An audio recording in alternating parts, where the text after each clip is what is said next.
Hello and welcome to Cyber Bytes, a short look into the experiences from our cyber assessments team, discussing missed or perhaps misunderstood common recommended improvements, providing advice and guidance around why they can bring value to your business.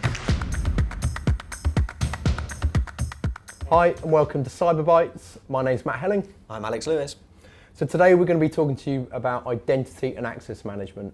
So Alex, as a start, you've got identity and access management, you've got privileged access management. Could you start by explaining what the difference is between the two? Yeah, so privileged access management is specifically around privileged systems and users. So if I'm a system admin or if I'm looking at my finance system, I want to control the access around that. Identity access management is about all users, looking at applications, what we're brokering those to, and also the authentication credentials that those users are using as well. Okay, that makes sense. So from a company perspective, why is it important to have this in place? So as our apps get bigger and bigger and we onboard more systems and more applications, we're going to find that we're using our authentication credentials so much more. So things like webmail, things like people HR and solutions like that will allow us to use our credentials much wider. If we're not controlling that identity centrally and also using it to make our users happy by not asking them to enter their password 400 times, then we're not making the most of that credential as a whole.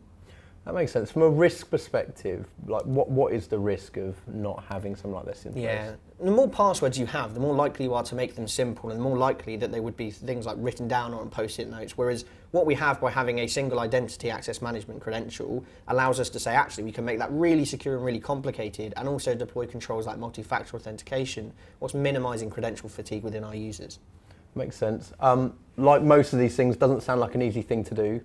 What would be your advice to the listeners on how to approach something like this? Yeah, I'd look at the technology market as a whole, first of all. Too often we can assume things like a licensing agreement existing with Microsoft is the right way for us, but actually understanding the applications we have we consolidated those as much as we can, and then building our identity access management strategy around that is really valuable.